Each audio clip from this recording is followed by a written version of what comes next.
il y a une chose qui est très importante et que le Seigneur attend de tous et que vous entendez aussi énormément, c'est le retour du Seigneur. N'est-ce pas? Le Seigneur dit qu'il viendra prendre une église glorieuse, une église sans tache ni ride. Le Seigneur te demande de te préparer. Quand une personne prépare un mariage, il met des fois minimum 1 an pour une seule journée. D'accord? On voit les dépenses qu'on appelle des sacrifices. Un sacrifice, c'est quand tu es en perte de quelque chose. Donc tu sens la perte, tu sens ce poids. Et le Seigneur, en fait, pour ce jour-là, pour cette rencontre-là, pour ce rendez-vous que tu as, il demande en fait à chacun de vous de vous préparer convenablement, comme il faut, et selon ses principes et ses valeurs. On fait partie d'un royaume, vous savez, qui a des principes et des valeurs. Mais malheureusement, beaucoup ne connaissent pas ces principes et ces valeurs. Et oublient que nous sommes que pèlerins sur cette terre, que nous sommes que de passage. Mais que quand nous marchons ici sur cette terre, nous devons prôner, diffuser, donner ces principes et ces valeurs. Chose qui est très importante. On va ouvrir nos Bibles dans le livre de 1 Thessaloniciens. 1 Thessaloniciens 4, du verset 13 au verset 18. Je lis au nom de Jésus-Christ. Nous ne voulons pas, frères, que vous soyez dans l'ignorance au sujet de ceux qui dorment, afin que vous soyez attristés. Pas comme les autres qui n'ont pas d'espérance. En effet, si nous croyons que Jésus-Christ est mort et qu'il est ressuscité, nous croyons aussi, Dieu ramènera aussi par Jésus avec lui ceux qui sont endormis. Voici en effet ce que nous déclarons. D'après les paroles du Seigneur, nous les vivants restés pour l'avènement du Seigneur, nous ne devancerons pas ceux qui sont endormis. Car le Seigneur lui-même, au signal donné, à la voix d'un archange, au son de la trompette de Dieu, descendra du ciel et les morts en Christ ressusciteront en premier lieu. Ensuite, nous les vivants qui serons restés, nous serons enlevés ensemble avec eux dans les nuées, à la rencontre du Seigneur, dans les airs, et ainsi nous serons toujours avec le Seigneur. Consolez-vous donc les uns les autres par ces paroles. Amen. Amen. Ces paroles sont des paroles de consolation. Si toi tu traverses des moments difficiles ou si toi tu ne vois pas le bout, ces paroles sont des paroles de consolation pour toi. Parce que je voudrais dire que tu as un espoir. Ton espoir n'est pas fondé sur cette terre, mais ton espoir est fondé vers une cité céleste. Amen. Où il n'y a ni deuil, ni cri, ni pleurs. Je voudrais te donner l'espoir et cette espérance-là aujourd'hui. En te disant qu'il y a un lieu pour toi. Il y a un lieu qui porte ton nom. Il y a un lieu qui est établi pour toi. Qui est fait. Ici, tu vas te battre pour acheter une maison, pour payer des factures. Mais là-bas, tu ne te bats pas. Parce que ta bagarre, elle est ici pour récolter là-bas ce que tu as. Donc, je voudrais te redonner cette espérance-là. Parce que notre foi est basée sur une espérance. Et notre espérance, c'est cette vie ailleurs avec le Seigneur. Vous comprenez? Et c'est là. La foi, ça veut dire la confiance totale en Dieu. En hébreu, c'est le mot Emuna, qui signifie confiance totale en l'Éternel. Ou en Yahweh. Et cette confiance totale, c'est dans sa parole. Et sa parole dit qu'il fera toutes choses nouvelles. Et que tu hériteras avec lui de ces choses-là. Donc je voudrais te redonner cette espérance. Quand les choses ne vont pas, espère que le Seigneur a mieux pour moi. Amen. Ne place pas ton espérance dans une voiture. Ne place pas ton espérance dans un logement. Place ton espérance dans le château que Dieu a mis pour toi en haut. Amen. Parce que les choses ici finissent. Un tremblement de terre, c'est fini. Un ouragan, c'est fini. Mais quand le Seigneur, sa promesse, elle dure éternellement. Amen. À jamais et à jamais et à jamais. Ça ne se finit pas. Amen. Amen. Lorsqu'on lit ce verset, on nous explique que les personnes qui sont parties en Christ, ils dorment. Effectivement, ils dorment. Ils sont dans ce qu'on va appeler le lieu de repos. Ils se reposent de leurs œuvres. Ça, c'est un premier point à savoir. Quand on dit se repose de leurs œuvres, ça veut dire qu'il y a des œuvres que tu dois faire aussi. Quand on travaille, quand on vient, on donne notre vie au Seigneur, on ne vient pas seulement pour venir, on s'assoit, on part, on revient, de temps en temps on prie quand on a le temps, de temps en temps on souffle sur la Bible quand il y a de la poussière, on lit, c'est pas cette vie-là que le Seigneur nous appelle. Il nous appelle des ouvriers, il vous appelle des soldats. Ça veut dire que vous devez œuvrer et travailler pour le Seigneur. N'oubliez pas ce statut. Parce que souvent il y en a qui veulent seulement rester en disant mais Seigneur, donne-moi, donne-moi, donne-moi, donne-moi. Mais toi, quand est-ce que tu donnes au Seigneur? Et quand est-ce que tu fais pour le Seigneur? Ton but, ton existence est importante pour moi. Parce que si toi, tu ne me parles pas, tu me conduis tout droit en enfer. Parce que si toi, Dieu n'utilise pas ce qu'il a mis en toi, tu me conduis tout droit à côté.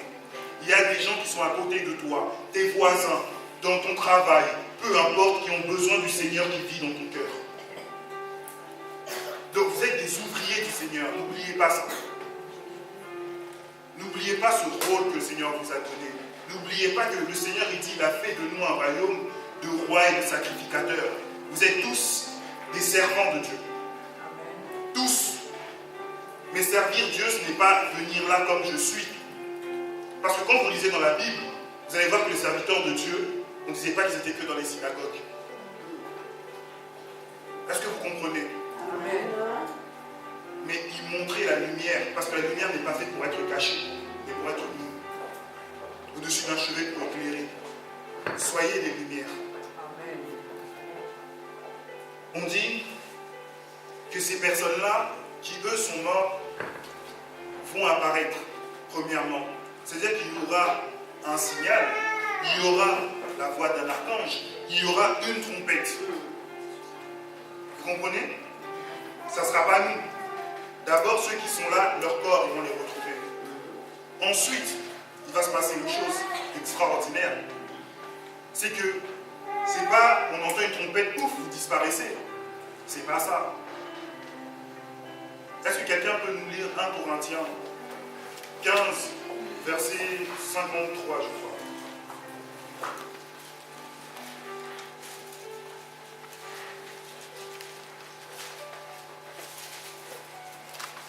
Corinthiens 15, verset 53. Car il faut que ce corps corruptible revête l'incorruptibilité et que ce corps mortel revête l'immortalité. Juste un peu avant le 52. 52. En un instant, en un clin d'œil, à la dernière trompette, la trompette sonnera et les morts ressusciteront incorruptibles et nous serons changés. Amen. Faites attention. Quand on nous dit en un clin d'œil, qu'est-ce qui va se passer en un clin d'œil? On sera changé. Vous comprenez? Ne faites pas cette confusion là où beaucoup pensent qu'en un clin d'œil on va disparaître. C'est faux. En un clin d'œil, nos corps corruptibles deviendront incorruptibles. Donc ça veut dire qu'à la vue de tous, le corps va changer. Parce que pour rejoindre ton Seigneur, il faut que ton corps change. Est-ce que vous comprenez? Amen. Et à partir de là, vous rejoindrez le Seigneur à l'heure du rendez-vous. Maintenant, pour mieux vous expliquer ça, dans la Bible, on a l'exemple de 2 personnes qui ont été enlevées. Vous savez, les 2 personnes qui ont vécu l'enlèvement. Vous connaissez? Vous pouvez me donner leur nom? Enoch, oui. Et Élie, exactement. Alors nous, on va voir Élie. On va aller dans le livre de 1 Roi 17.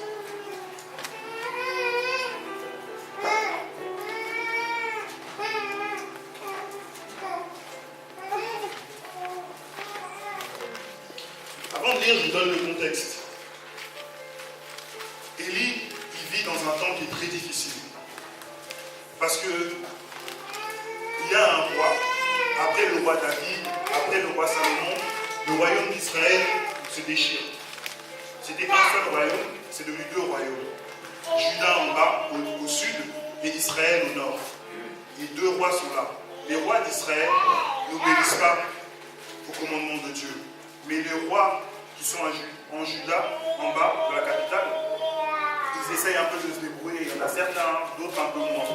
Maintenant, ce royaume divisé fait qu'il y a plusieurs manigances, des meurtres, etc.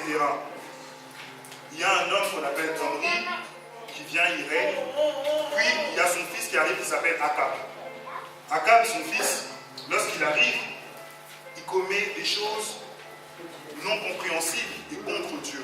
Premièrement, c'est qu'il désobéit à Dieu, il se marie avec une femme, une fille de prêtresse qu'on appelle Jézabel, sidonienne. D'accord? Donc, cette femme prend le contrôle total et de l'homme et de la communauté et elle érige des cultes. Elle met 3 cultes spéciaux à 3 divinités qu'on va appeler Baal, Astarté, et le dernier, c'est là où on sacrifie les enfants. Ça va me revenir tout à l'heure. Donc, Moloch, merci. C'est Moloch. Donc, elle établit ces 3 cultes-là en Israël et elle fait manger à sa table tous les faux prophètes. Donc, 400 d'Astarté, 450 de Moloch. Tout ça, elle fait toutes ces choses-là. Et à ce moment-là, Dieu, il fait quoi? Il suscite une personne qui vient de nulle part. On n'a jamais entendu parler de lui. Il vient d'un village. On l'appelle Élie le Tisbite. Il vient d'une région montagneuse. Il arrive d'un coup. Et à partir de là, on va commencer à comprendre. Donc, je vais survoler pour qu'on puisse juste faire un petit zoom sur la vie d'Élie et comprendre en fait ce que le Seigneur aussi attend de nous. D'accord? Donc, dans le verset 17, je lis. Élie le Tisbite, l'un des habitants de Galad, dit à Akab, l'Éternel est vivant, le Dieu d'Israël, devant qui je me tiens. Il n'y aura ces années ni pluie, sinon à ma parole. La parole de l'Éternel lui fut en dressant ce mot. Pars d'ici, dirige-toi à l'est, cache-toi près du torrent de Kérit, qui est en face du Jourdain. Tu boiras de l'eau du torrent, et j'ai ordonné au corbeau de te nourrir. Il partit, agir selon la parole de l'Éternel, et alla s'établir au torrent de Kérit, qui est en face du Jourdain. Les corbeaux lui apportèrent du pain et de la viande le matin, et du pain et de la viande le soir. Il buvait de l'eau du torrent, mais au bout d'un certain temps, le torrent fut sec, car il n'y avait plus de pluie au pays. Donc, on voit que Élie vient d'un coup, il se présente devant le roi, et il lui dit, il n'y aura plus d'eau, il n'y aura plus de pluie. Vous savez que c'était des peuples qui vivaient que de l'agriculture. D'accord? Donc c'est une catastrophe pour eux, s'il n'y a plus d'eau. Chose que le Seigneur lui demande après, il retire Élie de là. Élie disparaît totalement. On sait que, en gros, c'est pendant 3 ans qu'il n'y a pas eu de pluie. D'accord? Maintenant, quand on parle de la pluie, cette pluie peut montrer aussi, en fait, des temps de sécheresse. Quand il manque cette pluie-là. Mais quand toi, tu marches avec le Seigneur, si le Seigneur, il ordonne que sa parole va se faire rare, il te mettra à part pour te construire. Il te mettra près du torrent. Vous comprenez? Et près du torrent, il emmènera sa parole quotidiennement. Il va te nourrir aussi. Dans ta propre marche, Dieu peut se servir de toi aujourd'hui. Tu peux voir les dons être manifestés. Tu peux voir, dire des choses. Mais à un moment, Dieu va te demander de sortir. Parce qu'il doit d'abord te former. Élie, quand il vient, Dieu le nourrissait. Et là, quand on parle de ça, on te donne aussi l'intimité avec Dieu. Élie, il était à part. Tu dois construire ta relation intime avec le Seigneur. Ta relation intime, tu ne la construis pas par rapport aux autres. C'est toi et le Seigneur dans ta chambre. Toi et le Seigneur dans un lieu. Celui qui cherche Dieu le trouve. Mais pour le trouver, il faut continuer à chercher jusqu'à le trouver. Il ne faut pas dire pendant 2 jours j'ai mangé, j'ai jeûné, j'ai rien. Non, tu continues jusqu'à le trouver. Des fois on dit, on parle du jeûne de Daniel de 21 jours. Mais il faut comprendre une chose, Daniel, en fait, il jeûnait tant qu'il n'avait pas de réponse. C'est l'attente de sa réponse qui a mis 21 jours. Est-ce que vous comprenez? Des fois, on dit oui, mais si Daniel aurait fait 22 jours, il aurait continué. Parce qu'on dit frappez et on vous ouvrira. Donc, il y a des choses là où tu frappes pour qu'on t'ouvre. Il y a des fois là où tu dois chercher. Vous comprenez? Donc, on voit que Élie a été mis à part, mais c'est compliqué de rester pendant 3 ans seul. Il parlait à qui? Il faisait quoi? Mais là, Élie était dans l'intimité avec Dieu. Élie apprenait l'enseignement du Seigneur, qui le nourrissait. Alors passe du temps à lire ta parole, passe du temps à lire la Bible, à méditer, à demander à Dieu. Je ne te dis pas d'aller t'enfermer dans une grotte, je ne te dis pas d'aller au fond là-bas de la forêt de Poligny pour rester. Je te dis, prends le temps, toi et le Seigneur. Des fois, toi, tu donnes au Seigneur, sur une journée, il y a 24 heures, toi, tu donnes 2 minutes. Des fois, à la télé, tu arrives à lui donner 2 heures. Au travail, tu arrives à lui donner 12 heures. Et au Seigneur, 2 minutes. Mais si le Seigneur écoute tes jambes, tu vas aller comment au travail? Si le Seigneur enlève tes yeux, tu vas regarder comment à la télé? Est-ce qu'il est obligé d'en arriver à là pour te ramener à l'intimité avec lui? Est-ce que tu comprends? Amen. Sur toute une semaine, t'accordes que c'est temps-ci, le dimanche, au Seigneur. Il n'y a que le dimanche, 3 heures qui lui sont consacrées. Après, au revoir. Je vais te dire une chose, c'est l'hypocrisie. Devant Dieu, Dieu n'aime pas les doubles du cœur. Amen. Soit ta vie est à 100%, 99% Dieu n'en veut pas. Amen. Il te vomit. Amen. Il ne veut pas du 99%. Il veut du 100% de ta part. Sois enfant de Dieu tous les jours. Matin, midi, soir. Ne viens pas ici devant nous, tu parades, tu veux nous montrer que tu pries plus fort. Tu fais ça, c'est de la comédie. Nous, on ne te juge pas, c'est Dieu. Chacun rendra compte devant son Créateur. Ton corps est une location. Tu loues ton corps. Il loue 30 ans, 40 ans, 50 ans. Et à un moment, il va te dire, qu'est-ce que tu as fait de la location? N'est-ce pas, tu payes un loyer chez toi? Tu loues parce que tu as 2 pièces, 3 pièces. Ceux qui n'ont pas de jambes, on va leur demander le prix par rapport à leur location parce qu'ils n'avaient pas de jambes pendant leur vie. Toi, tu as 2 jambes, tu as 2 bras, tu as des bouches, attends. Dieu va te demander le prix de ça. Combien tu vas me payer? Qu'est-ce que tu as fait pour moi pendant des années de ta vie que j'ai été accordé? Quel est ton rôle sur cette terre? Tu n'es pas né pour venir payer des factures. Tu n'es pas né seulement pour dire à Dieu, écoute-moi, j'ai fait ça, je suis. Devant Dieu, il n'y a ni titre, il n'y a ni honneur. Nous sommes tous par terre. Amen. C'est pour ça que quand le sacrificateur rentrait dans le lieu saint, quand il rentre dans le temple, le Seigneur dit, enlève ton défaut, enlève tout ce que tu portes, viens juste avec ton vêtement de lin, sans rien devant moi. Parce que c'est moi qui te rends, c'est pas toi qui deviens, qui est. Alléluia. Donc, rabaissons nos cœurs devant le Seigneur et dis-toi une chose. Paul disait, je suis esclave de Jésus. Je regarde comme de la boue tout ce que j'avais. Je mets cette parenthèse-là pour Paul en disant, Paul c'était un homme instruit. Pierre et les autres n'étaient pas instruits. Paul, il a été enseigné par Gamaliel. Quand on disait, Paul était enseigné, pourquoi? Parce que chez les rabbins, quand on appelle un disciple, le disciple, en fait, il suit tous les jours le maître. Il dort avec lui, il mange avec lui. Parce qu'on apprenait le comportement par rapport à la vie de la personne. C'est pour ça que vous voyez qu'Élie avait un disciple. On n'apprenait pas seulement l'enseignement oral, il y avait aussi l'enseignement du comportement. Est-ce que vous comprenez? C'est pour ça que la Bible dira, Marie enseigne ta femme. En fait, c'est ton comportement qui enseigne. C'est ton comportement qui enseigne. Ce n'est pas parce que tu parles bien, tu es éloquent, ça ne veut rien dire, ça n'impressionne personne.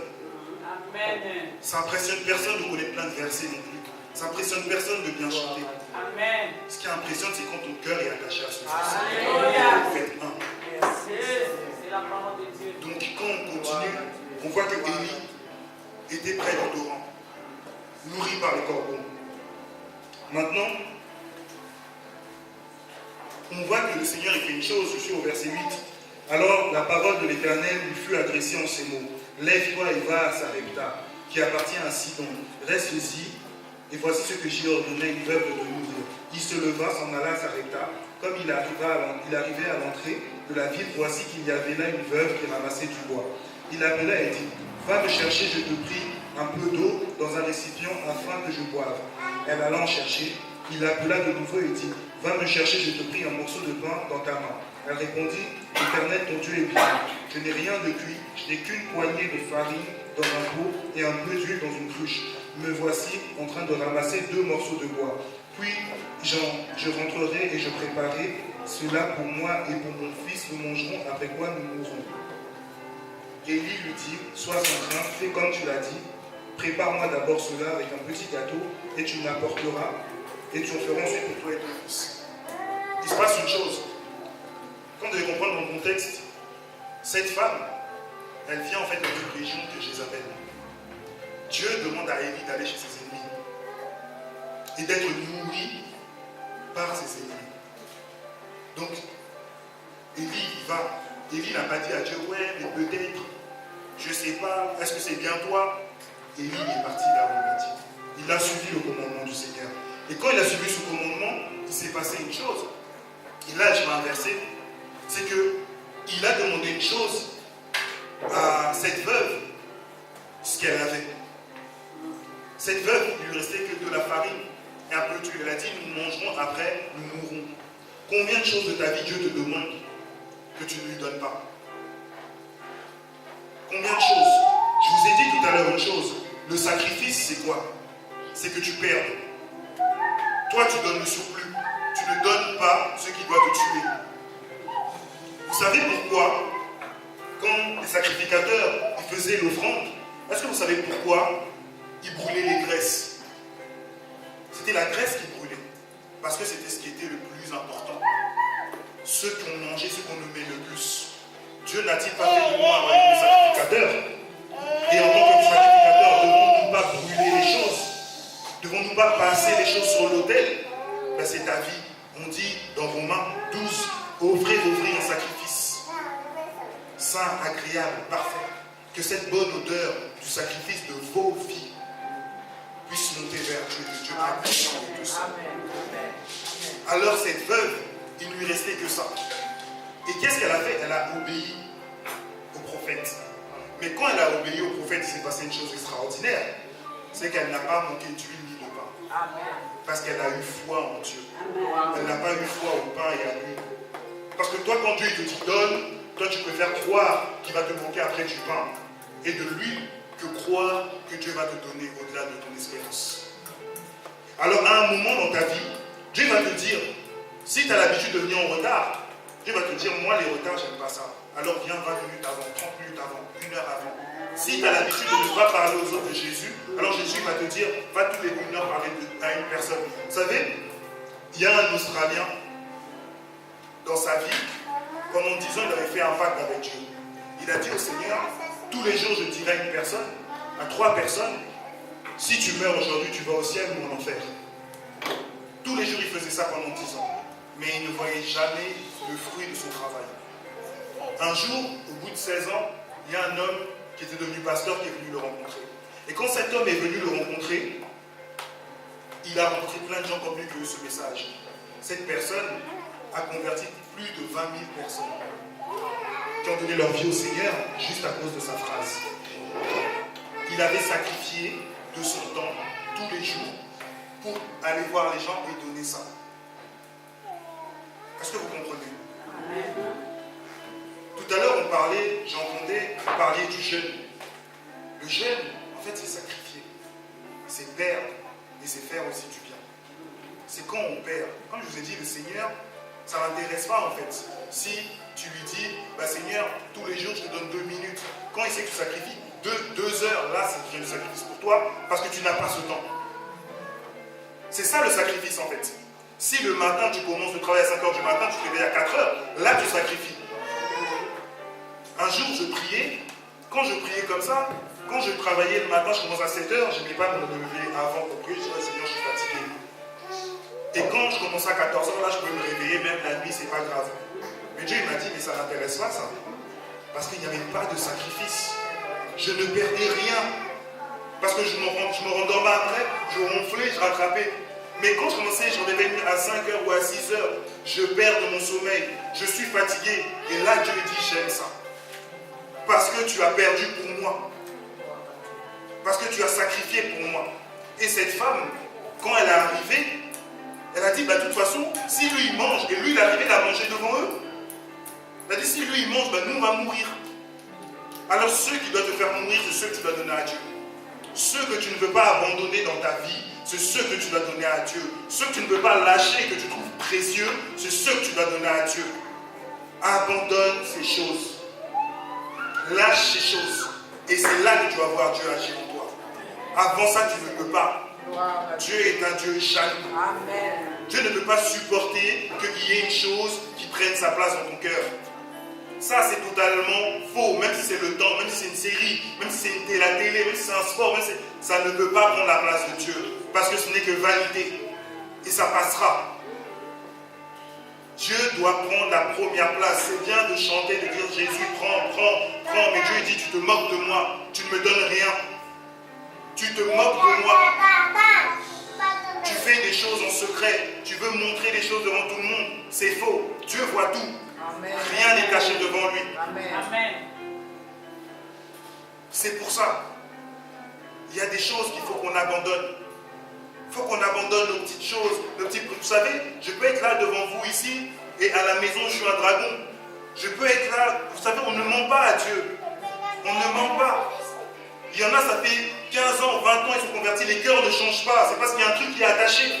Vos cœurs doivent changer. Vos mentalités doivent changer. C'est ce qu'on appelle la repentance, métanoïa, changement total de mentalité. Amen. Quand les gens vous voient, ils ne doivent plus vous reconnaître. Vous tenez à l'orgueil, vous tenez à votre fierté. Moi, on ne sait pas, je suis qui. Vous venez avec des titres. Dès que vous mettez votre pied, moi, je suis. Dieu, il ne te regarde même plus. Il regarde ceux qu'on ne considère pas. Il ne regarde pas ceux qu'on considère parce qu'ils n'ont pas besoin de lui. C'est pour ça qu'il dit, je suis venu pour les malades.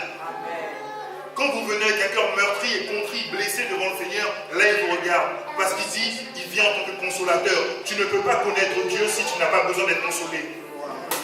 Donc pour connaître le consolateur, tu dois être consolé dans ta vie. Pour connaître le Dieu qui délivre, tu dois être livré. Et le Seigneur doit venir te délivrer par rapport à ça. Tu dois être attaché. Et là le Seigneur il vient. Mais tu ne peux pas te présenter avec lui avec des choses qui sont à toi. Dieu s'en fout de ton intelligence. Parce que là où la tienne elle s'arrête, la scène elle commence. Tout ce qu'il veut c'est ton cœur. Viens avec lui. Parce que c'est dans tes faiblesses que sa force est parfaite. Quand je me présente devant vous, je ne viens pas, c'est le Seigneur qui est fort. Et c'est comme ça que tu l'appelleras Dieu le fort. N'est-ce pas qu'ils sont partis à 300 contre une armée au moins de 80 000 personnes? 300 seulement, ils ont suffi à battre une armée. Mais il fallait qu'ils soient 300.